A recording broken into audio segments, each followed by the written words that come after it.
यदि आपके घर में छोटे बच्चे हैं तो थोड़ा सा ध्यान दें। वो मौसम आने वाला है जब बच्चे ज़्यादातर बीमार पड़ते हैं, क्योंकि वैसे भी उनकी बाल अवस्था है। इसके अलावा हिंदू नववर्ष का पहला चैत्र और दूसरा वैशाख माह आने वाला है, शुरू होने वाला है। ये दोनों माह जो होते हैं वसंत ऋतु के बताए गए हैं। वसंत ऋतु आयुर्वेद में कफ प्रकोपक बताई गई है, मतलब कि इस ऋतु में कफ का प्रकोप होता है। और हमारे जीवन में तीन अवस्थाएं बताई गई हैं। पहली है बाल अवस्था, दूसरी है यौवन मतलब जवानी, और तीसरी है वृद्ध अवस्था मतलब कि बुढ़ापा। जिसमें बाल अवस्था जो होती है उसमें साधारणतः कफ प्रकोप रहता है। बाल अवस्था कफ प्रधान रहती है, यौवन अवस्था पित्त प्रधान व वृद्ध अवस्था वात प्रधान रहती है। और क्योंकि अब वो समय आ चुका है जब वसंत ऋतु आ रही है, वह सभी के शरीर में कफ का प्रकोप होगा। क्यों? क्योंकि अब सूर्य की गति उत्तरायण की तरफ है, मतलब कि उत्तर की तरफ सूर्य गति कर रहा है, जिसकी वजह से जो उसके धूप में तीक्ष्णता है, जो सूर्य की तीक्ष्णता है उसके प्रकाश में, वो बढ़ेगी। सूर्य के प्रकाश में जो तीक्ष्णता है उसके बढ़ने से क्या होगा, आपके शरीर में जो जमा हुआ कफ है, क्योंकि बच्चे पहले से कफ प्रधान हैं, आपके शरीर में जमा हुआ कफ पिघलना शुरू होगा। कफ जब पिघलता है तो वो आपके शरीर में उपस्थित अग्नि को, जो कि किसी भी पाक कार्य को करती है, मतलब पाचन आदि कार्य को करती है, उसको मंद कर देता है। यदि आप आग में पानी डालेंगे तो भाई बुझ जाएगी ना। तो जब आपके शरीर में अग्निमंद हो जाएगी तो उसका फलस्वरूप क्या होगा कि आपके शरीर में अनेकों व्याधि उत्पन्न होंगी, क्योंकि ये अवस्था जो बच्चों की है वो पहले से कफ प्रधान है, तो उनमें इस मौसम में ज़्यादा बीमारी देखने को मिलती है। उनको खांसी बुखार जुकाम जैसी समस्याएं जो हैं उत्पन्न होती हैं। अब उससे बचने के लिए कुछ उपाय हैं जो कि आप थोड़ा सा यदि ध्यान देंगे अपने बच्चों के प्रति तो शायद वे बीमार कम पड़ें या शायद ना भी पड़ें। आपको ध्यान क्या देना है कि आपको अग्नि के अनुसार भोजन ग्रहण करना है। अग्नि के अनुसार भोजन ग्रहण करने का अर्थ क्या है? क्योंकि भाई पहले से अब आपके शरीर में कफ के पिघलने की वजह से अग्निमंद पड़ रही है। अग्निमंद है मतलब कि आपकी जो डाइजेस्टिव फायर है वो धीरे धीरे कम हो जाती है इस मौसम में, नेचुरली। तो जब डाइजेस्टिव फायर कम हो गई है तो आपको क्या है, आपको ऐसी चीज़ें खानी हैं जो लघु हों। लघु मतलब कि ज़्यादा हैवी चीज़ें नहीं खानी। आपको ऐसी चीज़ें खानी जो आसानी से पच जाती हैं। मूंग की दाल की खिचड़ी, बुखार होता है तो मूंग की दाल का पानी पिया जाता है ना। तो ऐसी चीज़ें खानी हैं। हालांकि मूंग की दाल की खिचड़ी एज ए एग्जाम्पल मैंने आपको बताया। आपको ऐसी चीज़ें खानी है जो इजीली डाइजेस्ट हो जाएं, ठीक है, आपके शरीर में किसी भी प्रकार से जो है दिक्कत पैदा ना करें। आटोप यानी कि गैस बनना, पेट फूलना, आवाज़ करना या दस्त लग जाना, इस टाइप से जो है समस्या को उत्पन्न ना करें। ज़्यादा हैवी चीज़ें आपको नहीं खानी है। गुरु आहार जैसे कि राजमा, छोले, उड़द की दाल आदि चीज़ों को सेवन करने से बचना है, क्योंकि इस समय पहले से कफ बढ़ा हुआ है और ये सब जो है कफ को बढ़ा देती हैं यदि कफ पहले से प्रकोपित है।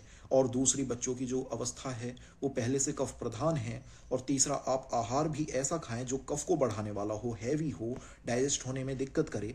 तो उससे क्या होगा भाई, बीमार तो होंगे ही ना बच्चे। ज़्यादा मीठी चीज़ों का सेवन करने से बचना है। ज़्यादा मीठी चीज़ें, मधुर रस प्रधान चीज़ें या फिर ज़्यादा आपकी अम्ल चीज़ें, जो खट्टी चीज़ें हैं, उनको खाने से बचना है। अन्यथा ये आपके शरीर में जो है कफ प्रकोपक व्याधियों को उत्पन्न कर सकती हैं। थोड़ी सी चीज़ें जो आप ध्यान दे सकते हैं वो ये हैं कि जो आपके बच्चे हैं उनको थोड़ा व्यायाम करवाएं। बच्चों के खेलने कूदने से उनके शरीर के लिए पर्याप्त व्यायाम हो जाता है। आप भी व्यायाम करें, ठीक है। इसके अलावा जो आपका आहार है वो लघु, मतलब कि आसानी से डाइजेस्ट हो जाए ऐसा। और इसके अलावा रुक्ष होना चाहिए, मतलब ज़्यादा ऑयली ना हो, ठीक है। ज़्यादा ऑयली चीज़ें खाने से अभी थोड़ा सा बचना, ये मौसम ही ऐसा है। अन्यथा बाद में बीमार होंगे तो उसमें जिम्मेदार आप हैं और कोई नहीं, ठीक है। और इसके अलावा थोड़ा सा क्या है, अपने खाने पीने के अलावा आपका व्यायाम हो गया, यानी बच्चों को खेलने को कहें, आप भी थोड़ा सा कसरत करें, शरीर को थोड़ा सा कष्ट दें, ठीक है। अपने बच्चों को दिन में सोने से रोकें, दिन में बच्चों को ना सोने दें, ठीक है। बच्चों को कहें कि दिन में सोना इस ऋतु में निषेध है, क्योंकि ऑलरेडी वे जो है कफ प्रधान है। और इसके अलावा थोड़ा सा जो है नहाने में आपको चेंज क्या करना है कि आपको नहाने से पहले उपटन वगैरह लगाना है।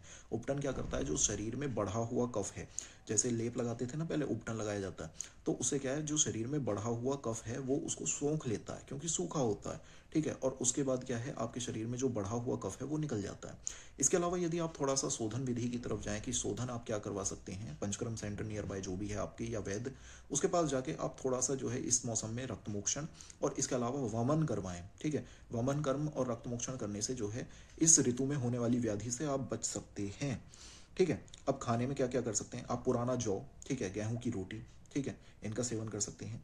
इसके अलावा जो है शहद जो है जल में मिला के पिएं, क्योंकि शहद जो होता है स्वाद में मधुर बेशक लगता है, परंतु यह जो है कफ शामक है और सबसे बेस्ट जो है चीज़ है जो कफ को शांत कर सकती है। ठीक है, तो शहद का सेवन करें। इसके अलावा पुराना जौ, गेहूं की रोटी, आयुर्वेद की 2 फॉर्मुलेशंस हैं, आसव और अरिष्ट, उनका सेवन करें। अपने वैद्य से थोड़ा सा कंसल्ट कर लें कि कौन सा आसव कौन सा अरिष्ट आपके अनुसार ठीक रहेगा। ठीक है, आसव अरिष्ट का सेवन करें, बच्चों को करवाएं। और इसके अलावा थोड़ा अदरक का पानी पीते रहें। अदरक का पानी क्या करता है, वो दीपन पाचन कर्म को करता है, जिससे आपकी अग्नि को वो थोड़ा सा मेंटेन रखेगा, ठीक रखेगा। ठीक है, और इसके बाद जो है थोड़ा सा चंदन का पानी वगैरह आप पी सकते हैं। ठीक, इन चीज़ों से आपको बचना है। उसके बारे में यदि मैं बात करूं तो भाई सबसे पहले जो है अपथ्य, जो है अपथ्य मतलब जो आपको त्याग देना है इस ऋतु में, बिल्कुल नहीं करना है, ना बच्चों को करने देना है, वो है कि भाई ज़्यादा हैवी चीज़ें नहीं खानी है इस मौसम में बिल्कुल भी।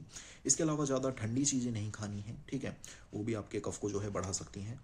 और इसके अलावा जो है आपको थोड़ा सा ध्यान देना है कि दिन में सोने से बचना है। ठीक है, घी तेल का ज़्यादा सेवन नहीं करना है। घी तेल का आप यदि ज़्यादा सेवन करते हैं तो उससे आपको दिक्कत होगी। अम्ल और मधुर रस जो है सबसे ज़्यादा कफ को बढ़ाने वाले हैं, इन रसों का सेवन कम से कम करें। ऐसा नहीं है त्याग नहीं देना है, कम करना है। ठीक है, मैं ये नहीं कह रहा हूँ कि त्याग दो, इनका सेवन मत करो। चॉकलेट्स वगैरह जो बच्चों को होती हैं वो थोड़ा सा कम खिलाएं। ठीक है, खिलाएं पर कम खिलाएं। और इसके अलावा जो है आपको थोड़ा सा एक चीज़ और ध्यान में रखनी है, वो ये है कि अपने शरीर के अनुसार एक बार वैद्य से कंसल्ट कर लें और उसके बाद जो है अपनी चर्या, यानी जो आप दिनचर्या है आपकी, उसको जो है बनाएं।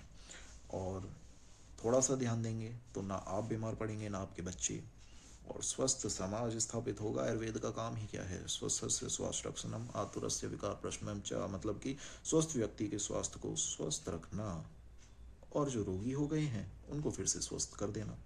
इसीलिए तो आयुर्वेद सर्वोच्च है। बाकी मिलते हैं अगली वीडियो में, उम्मीद करता हूँ पसंद आई होगी। धन्यवाद।